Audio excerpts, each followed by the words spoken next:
Alrighty, so just before we start, once again, just calendar, quick look.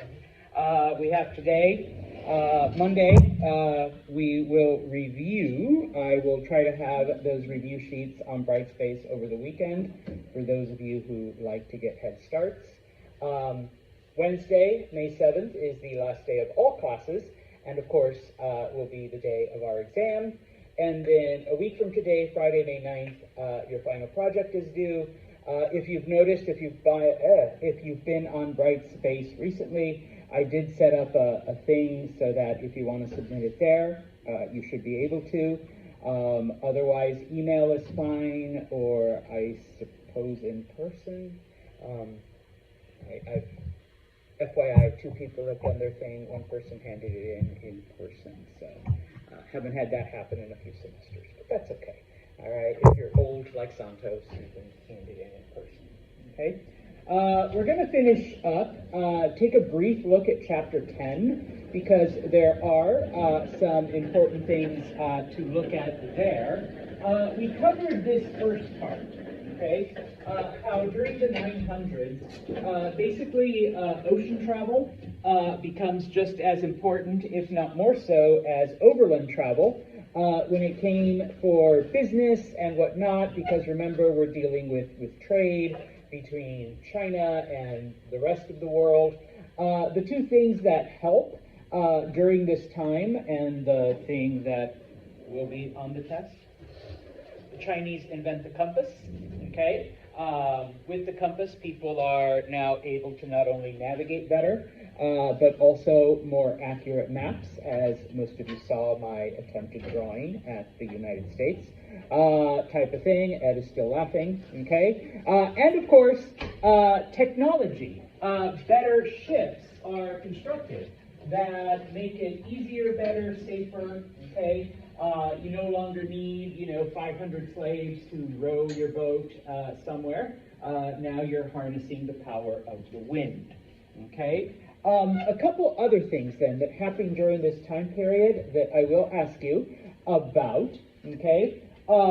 In China during this time, because government jobs became so coveted and they were so important, and it was basically financial and social stability for you for the rest of your life, it became very competitive. And so, in order to kind of only hire the best, okay, the Chinese came up with a test that you could take.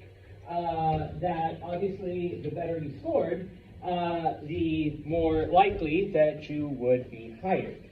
Okay, and so today, fast forward about 2,000 years, okay, no, I'm sorry, we're in the 900s, 1,000, all right, I can't do math, it's too early, all right, we have the idea of civil service tests, okay, if you want some type of government job, you actually have to go down, to like the county or the state and take a test. Okay, and depending on how you're scored, depends on where you will work or if you will work for the government. Okay, during this time as well, the Chinese come up with a couple of things as far as agriculture goes. Number 1, they do begin to diversify when it comes to their farming and the things that they produce. Okay, it's no longer just rice, but we begin to see the growth of wheat and millet, all right, which are crops that have grown in other parts of the world, but now that we have this trade that, compasses and better ships, wheat is arriving from other parts of the world, and the Chinese are finding that, hey, if we diversify our crops, that's good. We provide, more nutrition, more food, and if you take nothing else from these past 15 weeks, more food equals more people equals more food equals more people, and your society keeps growing. The other thing that the Chinese come up with during this time, the iron plow, okay? In this case, because iron has been discovered, iron is a part of their everyday lives. It's a much stronger metal than what they used to use. So we do see then that they are able to plow in areas that they couldn't before. And another Chinese invention, the piston-driven bellows. If you don't know what a bellows is, it's that big, like, fan, pushy thing. Okay, sorry, I know I'm using proper terms here. All right, but basically what it does is that you are able to get your fires hotter much faster, and a much better fire allows you to work with more iron and able to shape it and melt it and do things with it. And so eventually, you know, during the Middle Ages, the Chinese are producing just as much iron as Europe does, fast forward about 800 years during the Industrial Revolution. Okay? Now, this one you do need to remember. I will put it on the test. The Chinese are able to come up with, by mixing just some random elements that they find in the wild, like saltpeter, sulfur, and charcoal. You put them all together in certain combinations, and you get something that goes boom. All right? In this case, gunpowder.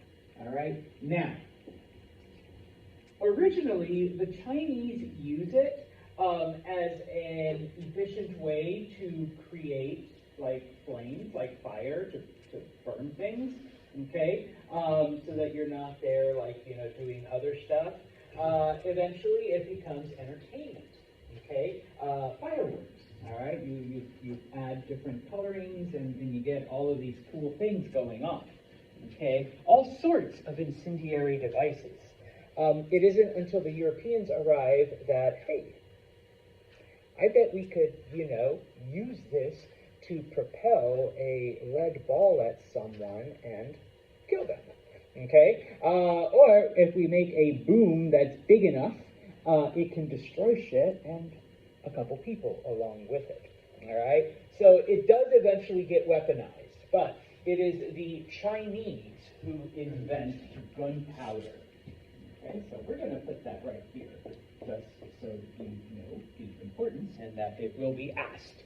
Okay, now, the other thing that the Chinese do during this time, okay, now don't get me wrong, people have been using money for a while. I need to find my money real quick, okay. I did bring money. Oh my goodness, there it is, okay. But most of it is coins, okay, in different sizes, different shapes, made out of different metals. Now, during this time, most of it, it's just what I found in my office. Most of it is either gold or silver, okay?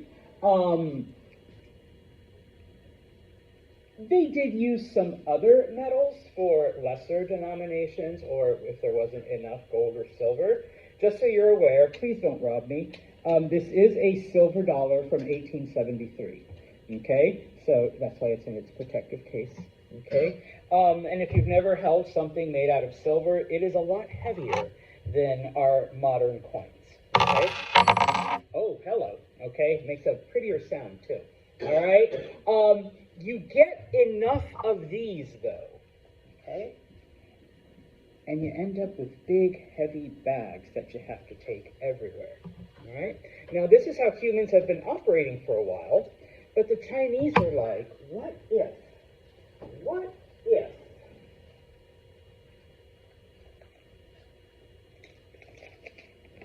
we make this, okay? And you can carry a lot of these, and even though this is 20 and this is literally just $1, okay? I can carry more of these because, okay, than that heavy thing. And eventually you get a pretty big bag and, you know, whatever. Okay, no, fine. I saw Ken getting ready to jump there. No, my funny. All right? And so, okay, the idea of paper money. Okay? Now, just as a fun aside, how much is this worth? How much is it really? Huh? To Chipotle? No, I don't know which Chipotle you're going to, but this is literally just a very pretty piece of paper with a picture of Andrew Jackson and a picture of the White House on the back. Okay. In reality, whatever the ink costs, whatever the paper costs, okay? Because this is silver. This is actual silver, all right? This is just paper with pretty green paint, okay? I don't even know what this is made out of, all right? Whatever a quarter is, okay? How did the idea of paper money work, all right? Well, you kept the valuable stuff somewhere, okay? And then you would show up with the note that said, I need this much in either gold or silver or whatever other precious metal, okay? When I tell people this is not worth really anything, it's just paper with pictures on it, that's literally all it is. Once upon a time, there we go, we were a proper country. Here's another $20 bill from the 1920s, okay? And at the top, it says, this certifies that there have been deposited in the Treasury of the United States $20 in gold coin, payable upon demand, okay? You could take your 20, go to a bank, and ask for it in gold, and you would get the gold, okay? Now, if you want to look at this, you can, all right? Please, I keep it in the cover. I also did this just in case, okay? And I apologize for the quality. I just took it with my phone, okay? And so, here we go. Certifies that there have been, and then, the next slide, deposited in the Treasury of the United States of America, okay? Payable to the, $20 in gold coin, payable to the bearer upon demand, okay? So you could, all right? It was actually worth something, all right? It's from 1922, okay? So it's over 100 years old, okay? I've had students ask, so if I took it to a, no, now it's just a collector's item. I don't even think you could spend it, like if you go to like, I don't know, Walmart and try to pay with this 20, they'd be like, what the fuck, it's the wrong size. Like, what are you doing? Okay. If you're curious, the one I have on top is a Confederate note. All right, it's $10 in Confederate money. It's more curiosity. It's really like literally worth nothing, not even the $10. Okay. Now, we went off the gold standard during the Great Depression, which means that right now, what backs this up?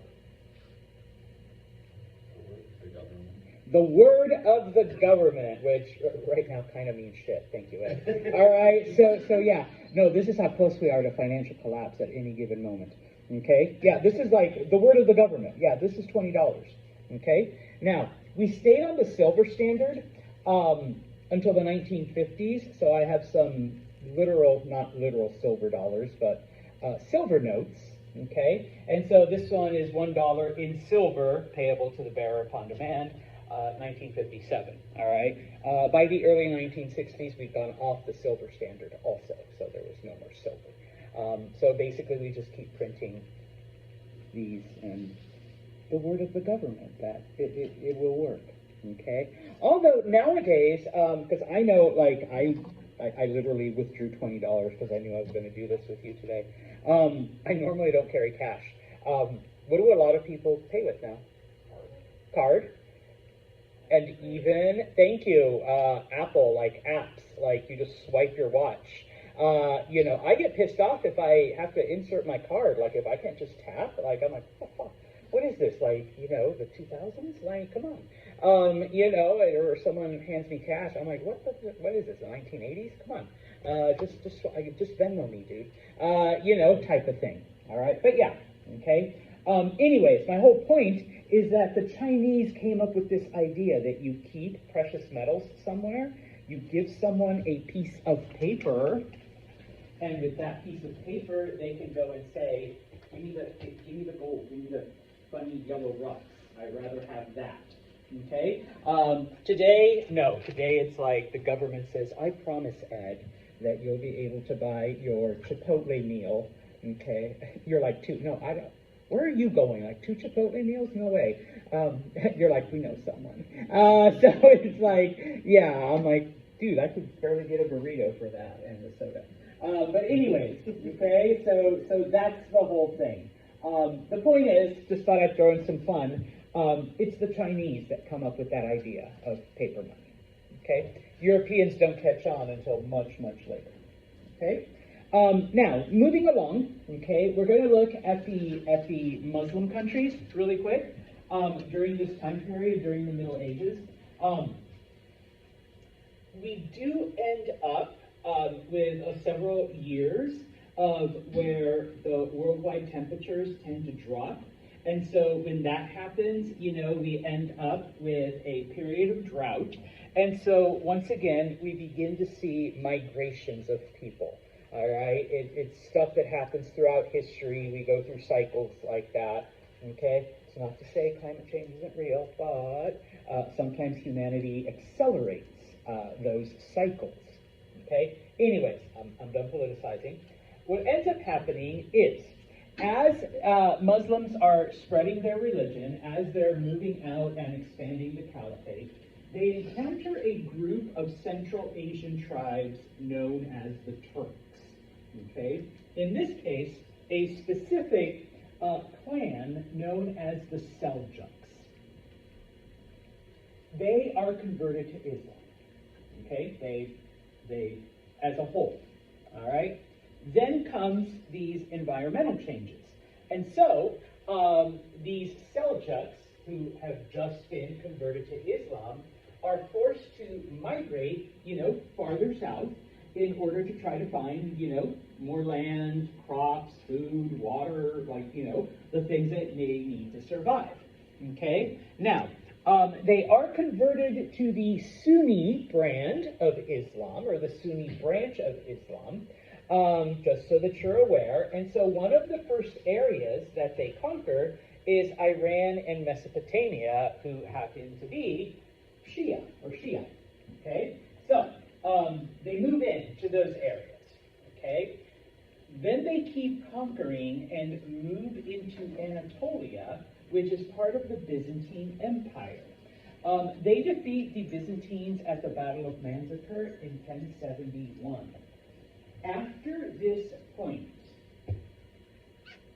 it is a long and slow decline for the Byzantines. They never recover from it. They never regain any land.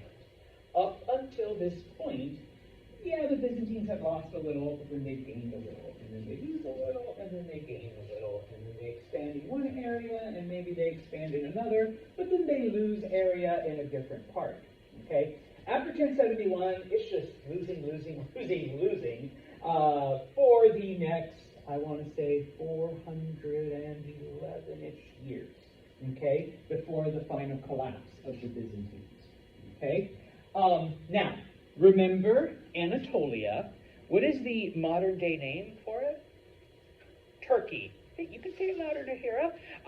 We don't call it Turkey because of gobble gobble, all right, the animal you all eat at Thanksgiving. We call it that because who conquered the area? The Turks, yes. Okay, and so the Turks live there, and so it's called Turkey. Okay, so yes, the Seljuks basically move in. All right, and as we discussed in the previous chapter when we talked about the rise and spread of Islam, by the 1200s, okay, the Muslim world could be divided into 3 regions, basically. Okay, in the east, all right, you had different parts of Asia where you do have Muslim populations. FYI, India comes under the rule of a Muslim government, even though most of the people don't convert. And then you also have areas of Southeast Asia that convert to Islam. which is why today Indonesia is like the largest Muslim area, even though it's like way out there in Asia. Iran and Iraq, okay? Then you have the Central area, which is basically the area surrounding Egypt and what today we would consider the Middle East and Saudi Arabia. And then you have the western part, which is basically modern day North Africa and Spain, okay? Now, that's not to say that is the only, there were only 3 kingdoms. No, there were like several kingdoms and sultanates and caliphates and all of these different things, okay? It's just that, culturally, they divided into 3 parts, okay? Now, everything that you see in stripes, this is the area that the Turks conquered, okay? They took it over, all right? So you have other Muslims being conquered by Turkish Muslims. All right, and little by little, like I said, they continue expanding, but you have different, like I said, different kingdoms and whatnot. And yes, they do take most of Anatolia from the Byzantines. All right, now, when it comes to the expansion of Islam, all right, obviously, because we have 3 different areas, where there is a certain disconnect, all right? I mean, same religion, same belief system, same all of that, but the Muslims in Africa and the Muslims in Asia, okay, are experiencing different things, and so along the way, you do get, certain changes.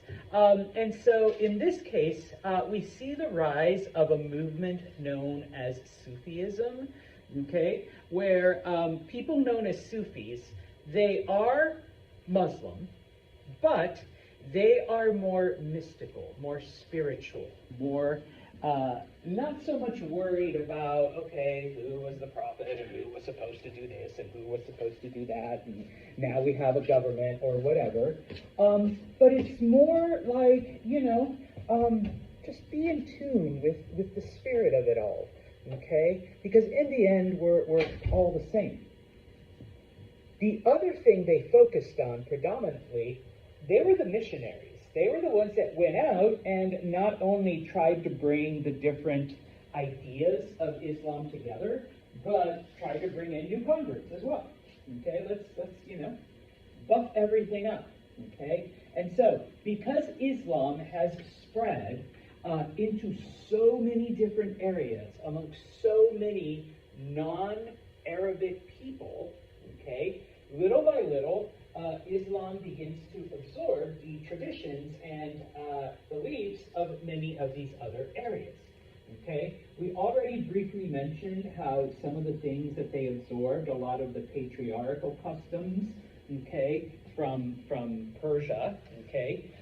So, for example, today, the coverings, the wearing of masks and things like that, those are Persian traditions that over time, have become part of Islamic culture.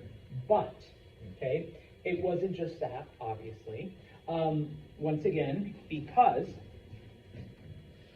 of how widespread it is, okay, we begin to see certain divisions, okay? And so, obviously, the language is still Arabic, because that is the language of the religion, that is what the Quran was written in, that is what Muhammad spoke, and all of that. So that remains the principal language.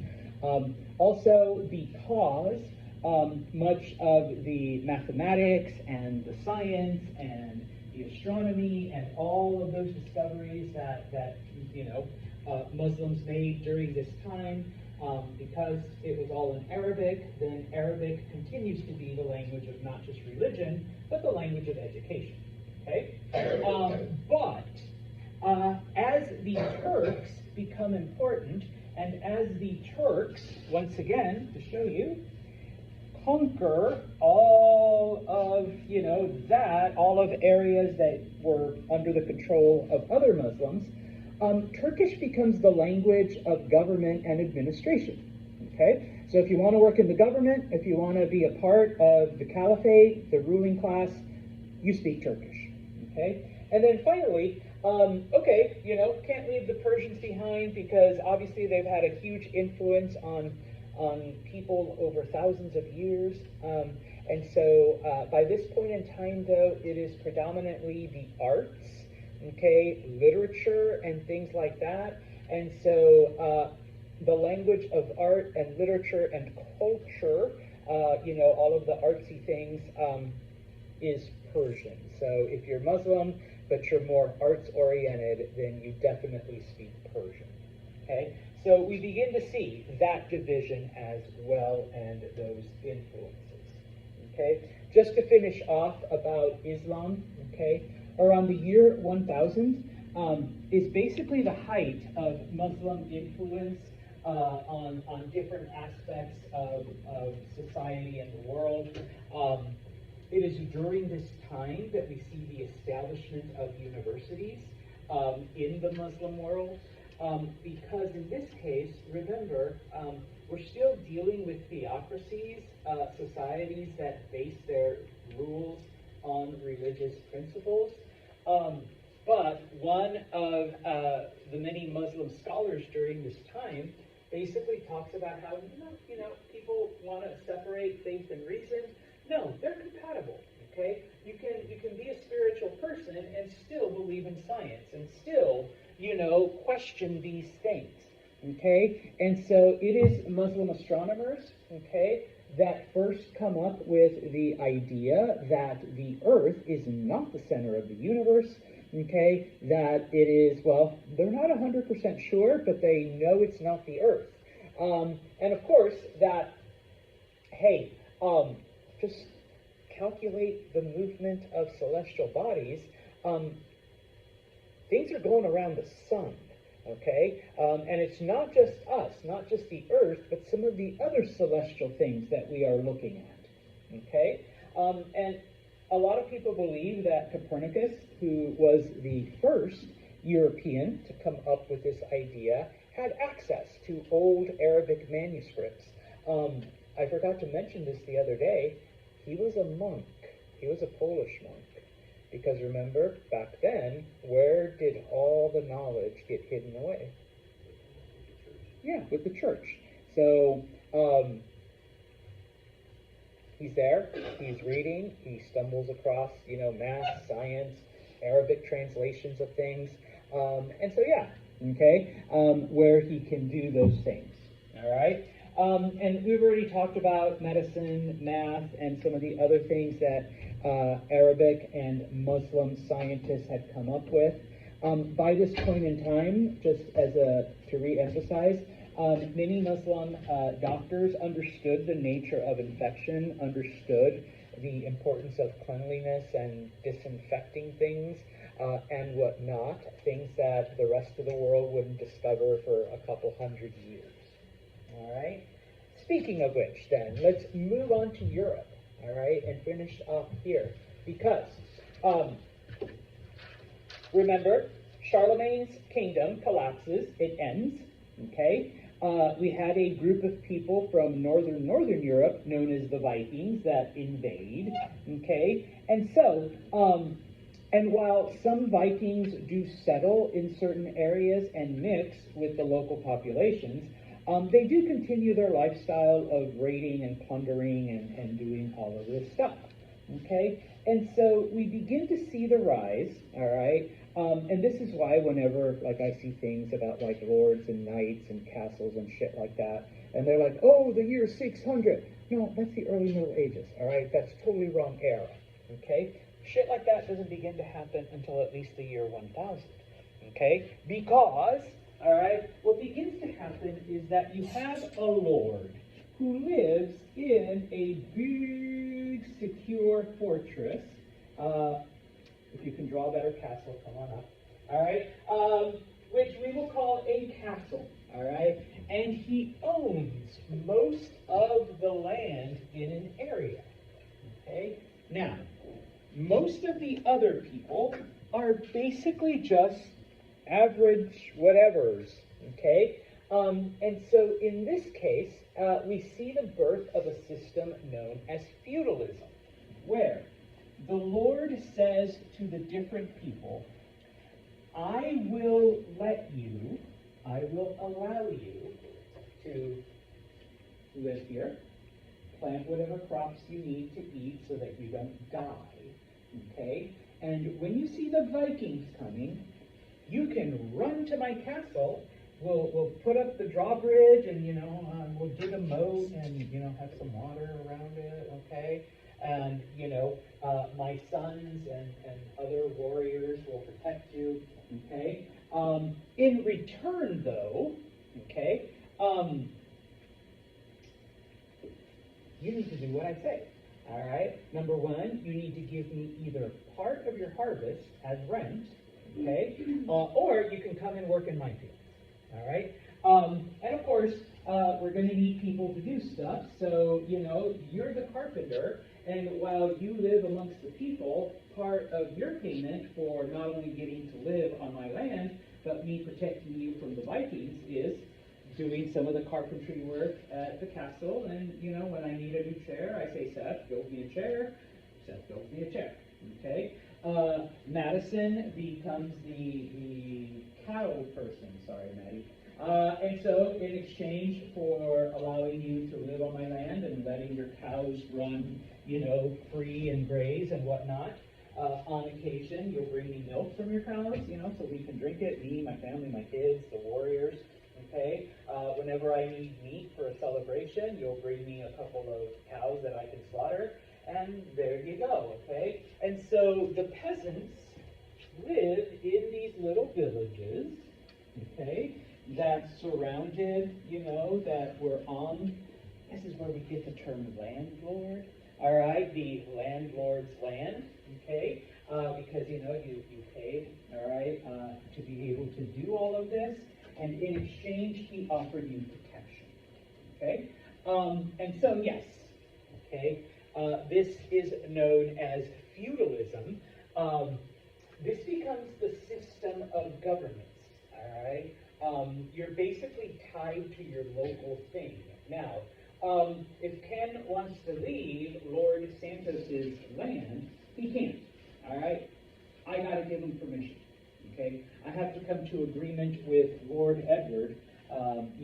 This one cousin of mine wants to move to your land. I don't know why. And so, we're the ones that negotiate. People want to get married, it's the landlord that approves, certain things, okay? So they basically control every aspect of your life. I suppose you could kind of call it slavery, all right? But it's not quite there, all right? Although, the landlord does basically control your life. Now, each lord might pledge his loyalty to a higher lord, okay? So even though Lord Santos, is in charge of the peasants here, I could pledge my loyalty to Prince Justin, okay? And whenever, he needs people or he needs stuff, what they call him his banners. So I have to show up with my soldiers and back him up. And he could have a lord above him, all right? But eventually it all goes back to the king, all right? Everyone pledges their loyalty to the king, all right? And this is how it worked throughout the the high and the late Middle Ages, okay? And that is the era of castles and knights and like all of that stuff, okay? And so you see then this system throughout different parts of Western Europe, okay? And it is this system then that basically dominates until the era of the Renaissance, okay? Now, I have this in here, but we won't have time to talk about Russia. I'm sorry. So if you're Russian, it was only one slide anyways, okay? Now, and so throughout Western Europe, okay, remember, it is Catholicism, okay, that is the dominant faith. It is the dominant institution. And each of these manors, each of these lords, okay, that's a church, trust me, thanks the cross, had, an association with the church, okay, because, they're spreading, the word, and of course, the church is providing spiritual guidance and whatnot. Eventually, okay, the church basically props up the government with the idea of divine right, okay? God has chosen this person to be king. God has chosen this person to be the count, the duke, the prince, the whatever. So you don't rebel against them, because if you do, you're rebelling against God, okay? Now, yes, we do have the monasteries that we talked about in the previous chapter, but by the year 1200, okay, people begin to focus on the local priests, okay? Because once again, they're the ones that are, dealing directly with the villagers, and of course, are under the direct protection of the Lord, all right? And so, one of the things, okay, that happens during this time, FYI, before the year 1200, you wanted to pair up with someone, you found someone that, well, there was no love, your fathers arranged it, okay? Typically, you got the Lord's permission, okay?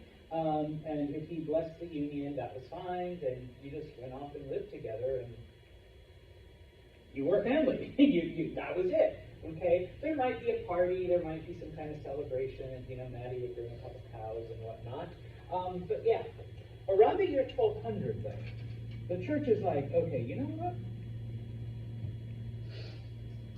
We got to add a little bit to this. Okay? And so marriage becomes the domain of the church. They begin to say, no, this is like a sacrament.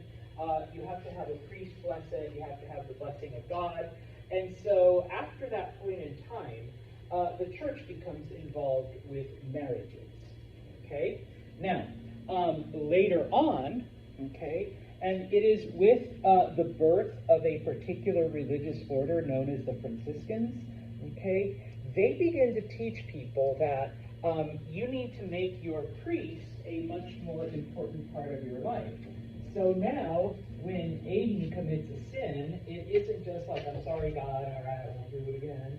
But now, Aiden, you need to go to your priest and confess, because your priest is your local representative of God, okay? And so it's not enough to just pray and say, God, forgive me, but now, bless me, Father, for I have sinned. It's been 3 weeks since my last confession, and then blah, blah, blah, blah, blah, tell him everything you did, and then, okay, you have to do 10 Our Fathers and 3 Hail Marys. I absolve you, go in peace, and all that other stuff. Okay? So yeah, you eventually know that. All right, so yeah, okay? But it isn't until at least like the 1200s that becomes a part of Catholic life. So before that, things were different. Okay? Now, so we see the church becoming more and more involved, okay, in the aspects of people's lives. And once again, it happens after. What happened in 1054? Great Schism. All right? We're no longer worrying about those weird Greco-something whatevers in the Byzantine Empire. We're only focusing on Western Europe. Okay? Now, we also see the establishment of universities in Western Europe. The thing is, and this actually continues well into the 1800s, schools and universities are set up to teach you how to read, but to teach you how to read the Bible. Okay? They're there to promote Christianity and how to get you to become more involved in the church. Whereas during the same time period in Muslim countries, they established universities, they still acknowledge God, but they're like, no, you got to do like math and science and geometry and astronomy and all of that shit. This, though, it's like, no, you got to learn how to read the Bible, you got to learn how to do this, you got to learn how to interpret religion, and then be able to teach it to other people. Okay? FYI, Harvard, which is the oldest school or oldest university here in what eventually becomes the U.S., religious school. It started off as a seminary to, make you a priest, teach you the Bible, teach you religion. Okay? But yeah, okay, that becomes the unifying factor. Okay? And we will finish off with then, we've looked at both religions, okay, Islam and Christianity, and so they finally come into confrontation, okay, known as the Crusades. Okay, what are the Crusades? What happens? Basically, the Christian world sends various armies into the Muslim world, okay, to try to retake the Holy Land. All right. Now, there were 9 major, numbered, named, however you want to say it, crusades, and there were like dozens of much smaller ones. It happens over a period of about 200 years. Now, FYI, the Holy Land had been conquered, and we're referring to, I guess, what today would be Palestine, Israel, Lebanon, like those areas. It had been conquered like way back in the 700s when Islam first came out of Arabia and, spread into different parts.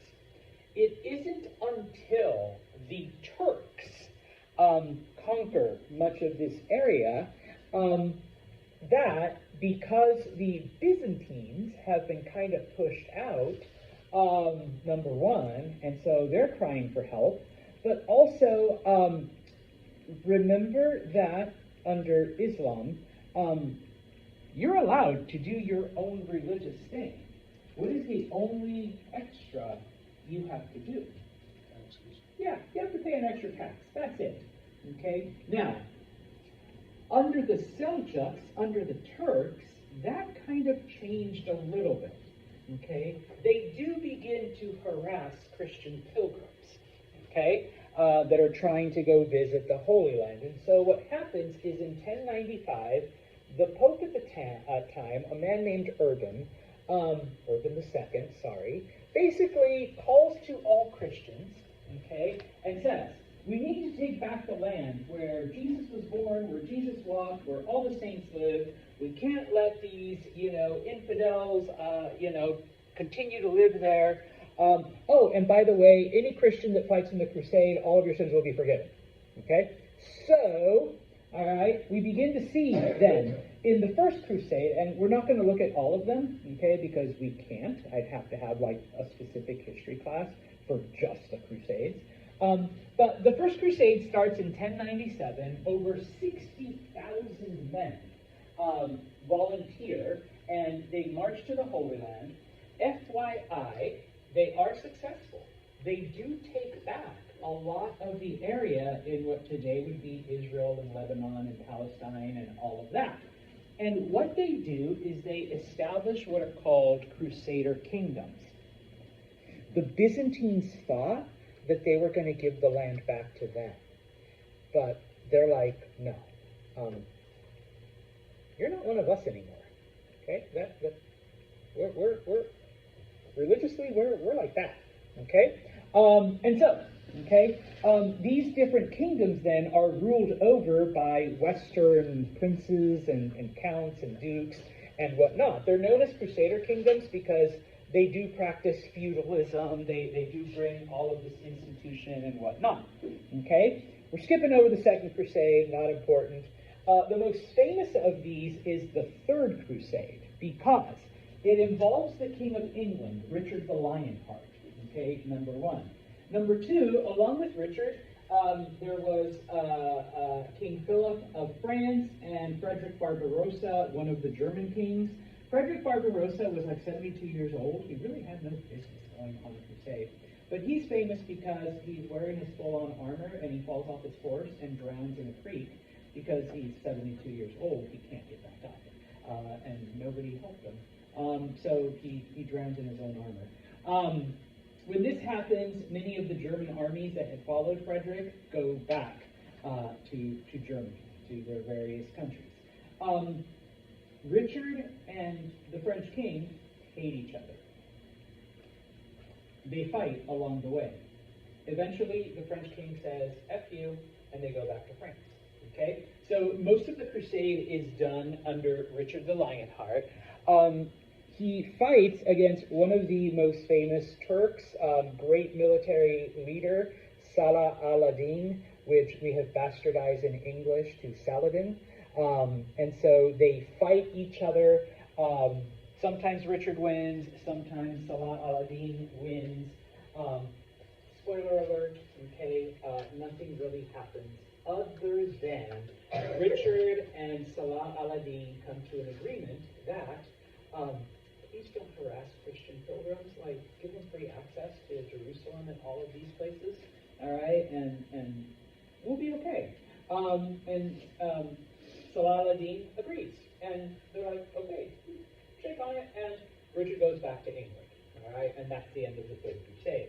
Now, just as a little side note, when Richard left England, he left his brother John in charge, and John really fucks things up in England while he's gone.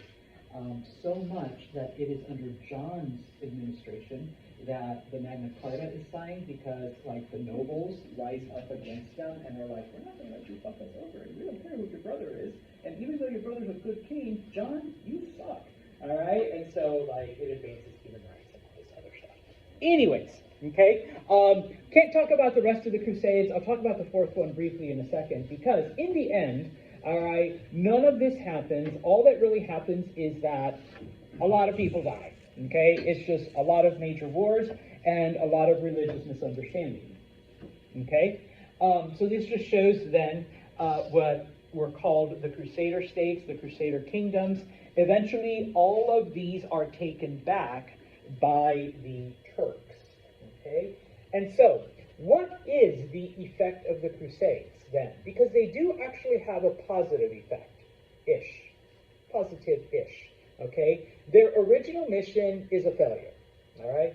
But, number one, Europeans are exposed to all of the things that the Muslim world has to offer, okay? Mainly food and spices and all kinds of like really, really awesome things, all right? No offense, Europeans. At the time, the European diet was disgusting, okay? Muslims had spices and cinnamon and cardamom and vanilla. No vanilla lattes yet, but, or pumpkin spice. But all of these things that you add to food, that makes it taste a lot better. Oh, sugar. Okay? If you recall the Muslim Green Revolution, things like bananas and oranges and all of that, Europeans get a taste of this stuff and they're like, oh, look at this. Okay? Talking about Persian art and things like that, they're exposed to those things. And so they want those pretty awesome looking carpets and paintings and tapestries in their castles. Okay? So how are we going to get them back to Europe? All right? They encounter Muslim medicine and astronomy and math, and so, you know, we start seeing some of those things then now trickle into Europe with many of the returning crusaders. Okay? But the spices, the goods, okay, this eventually leads to a desire to get more of that stuff, all right? And I'll leave it at that, okay? Things change in Spain because, if you recall, in the year 711, Muslims invade Spain, okay? They conquer the area, they're pushed back by Charles Martel, but then, for the longest time, Christians, Muslims, and Jewish people live in Spain peacefully. All right? Spain is one of the few European areas that is actually pretty advanced.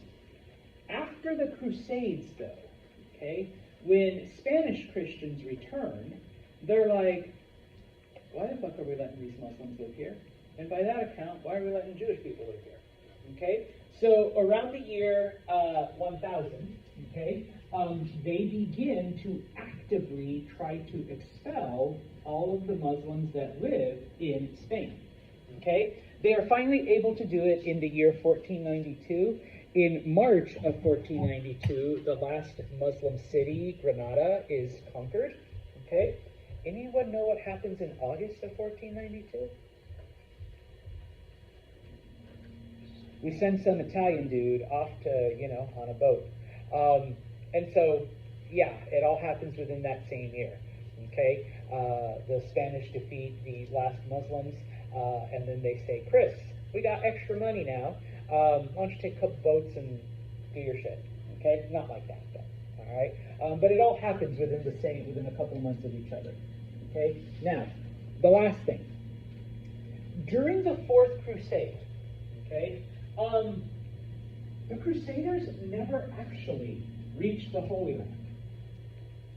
While they were waiting in Constantinople, okay, they didn't have any money to pay the Venetians who had provided the boats, okay?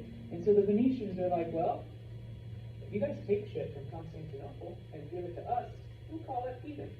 And so the Crusaders instead attack Constantinople and they completely sack the city. They destroy it, they take treasure, they do all of that stuff, okay? And they give it to the Venetians. And the justification here was that, okay, maybe they are Christian-ish, but they're not real Christians, right? They're not Catholic. And so, from this point on, we begin to see a very anti-non-Catholic bias amongst, the Catholic Church, all right? And so, the Crusades from this point on are not just, we're going to attack non-Christians, but we're going to attack non-Catholics, okay? And so, we begin to see many of the, not crusades, inquisitions and things like that begin. They start off in Italy, but eventually, over the next couple hundred years, they spread into other parts. The most famous one, of course, is the Spanish Inquisition, to root out not just Muslims, but Jews and anyone who believes anything different. Okay? So from the fourth, the fifth, the sixth, the seventh, the eighth, the ninth crusade, none of them actually attacked the Holy Land. They went after other places, type of thing. Okay? And so they weren't even focused on attacking Muslims anymore. The Crusades are ending.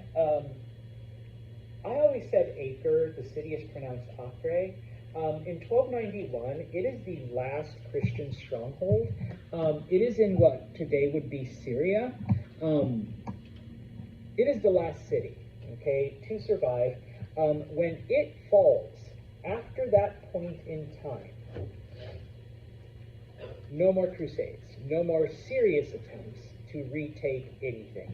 By this point in time, people have realized that it was a total failure, just a bunch of death and destruction and whatnot. And plus, we found more important shit to worry about. Like, how can I get cinnamon for my oatmeal? Because, no offense, Europeans again, but oatmeal sucks. All right, but if you add cinnamon, maybe some butter, a little bit of sugar, Oh, and some bananas, which only come from the Muslim world. All right, boom. Okay. Oh yeah. Gruel, stew, whatever the fuck. Yeah. Add, some cinnamon. Add some pepper. Now we're talking. Okay. And so we begin to see then Europeans focusing on other things rather than, hey, we got to take this back from those Muslim invaders because nobody really cares. All right, and so I was going to talk about the Mongols, but I won't. So we'll stop right there, okay?